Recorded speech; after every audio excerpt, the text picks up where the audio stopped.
dark room with nothing but a mirror and a flickering candle, a name is spoken. Once, twice, 3 times. Bloody Mary. For generations, this simple ritual has carried a warning. Do not do it unless you are ready to see something looking back. But what exactly is Bloody Mary? A ghost? A legend? A psychological trick of the mind? Or something older, buried deep within human ritual and fear? Tonight, we are not just telling the story. We are breaking it down. Every detail, every origin, every explanation, without skipping anything. Part 1. The Ritual. The Bloody Mary ritual is simple, but very specific in its structure.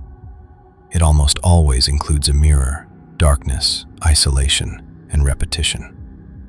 The participant stands in front of a mirror, typically in a bathroom. The lights are turned off, and a single candle is lit. The room becomes unstable, visually and mentally. Then comes the invocation. Bloody Mary, spoken slowly and repeatedly. Most versions say 3 times. Others say 13, a number often associated with superstition and ritual cycles. And then, nothing happens. At least, not at first. Part 2. What people claim to experience. The moment after the final repetition is where the legend splits into multiple variations, but the core experiences remain consistent across cultures. Witnesses claim a face begins forming in the mirror. Their own reflection starts to distort. A shadow figure appears behind them or inside the glass. The room feels heavier, almost like the air itself has changed. In more extreme versions, scratches appear on the skin. The entity reaches out or pulls the person toward the mirror. The viewer sees their own death or the face of someone unknown. Part 3. Historical origins. Connection to Mary I of England. One of the most commonly cited origins is Mary I of England.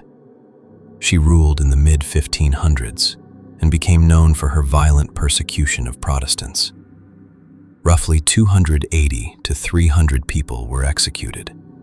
Many were burned at the stake. Her reign became associated with fear, blood, and religious control. Over time, she earned the nickname Bloody Mary.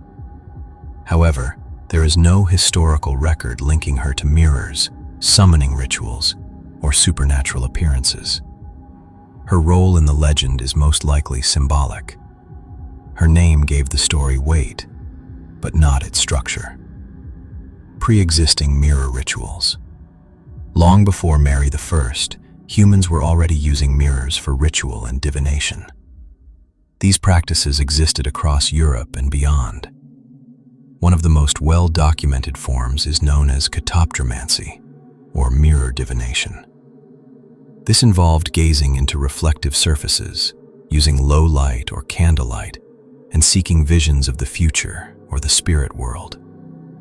Examples include young women attempting to see their future husband in a mirror, rituals performed during specific nights or seasonal transitions, and using mirrors to communicate with the dead.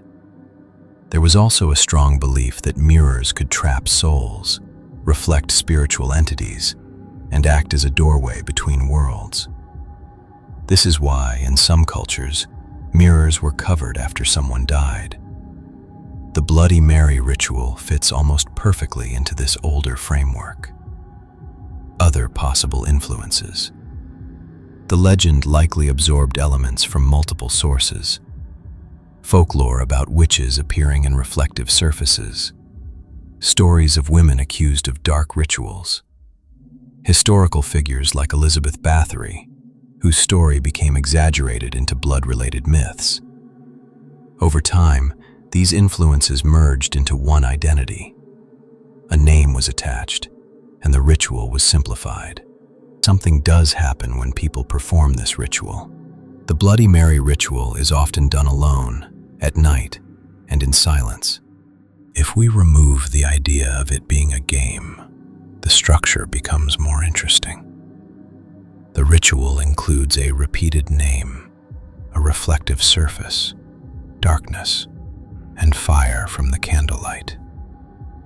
These elements appear in ritual practices across multiple cultures.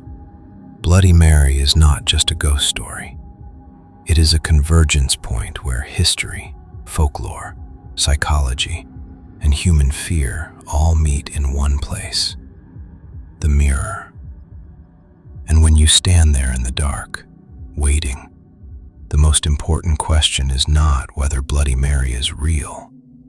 It is this: what is your mind capable of showing you? When I was around 8 years old, I invited my neighbor over for a sleepover at my dad's house. Her family was very religious and she didn't believe in anything paranormal. I had always felt more in tune with spiritual things, so I dared her to try the Bloody Mary ritual with me after everyone else went to sleep. I figured if she didn't believe in it, this would be her chance to prove me wrong. While we were chanting, nothing really happened. Just the usual tricks your mind plays when you stare into a mirror in a dimly lit room. She loved it and started bragging quite a bit afterward. I ended up getting upset and went to sleep shortly after with me on the floor and her in my bed. The next thing I remember is waking up in the middle of the night and seeing a girl lying on her stomach on the floor in front of my bed. She was wearing a floral nightgown, propping her chin up with her hands, her knees bent with her feet crossed in the air. She was staring straight at the bed, almost longingly, or maybe taunting. It was incredibly creepy, the way she looked at her, the tension in the air.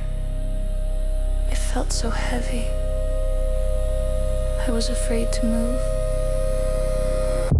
After a second or two, I heard a few whimpers from my friend. She was curled up facing the wall with the covers pulled over her head. At that point, I could barely breathe. I was terrified, even though whatever I was seeing wasn't focused on me. All I remember after that is pulling my sleeping bag over my head and eventually passing out until morning. The next day, she didn't remember waking up at all, but she said she had a nightmare about being held down by someone until she drowned in a bathtub full of blood.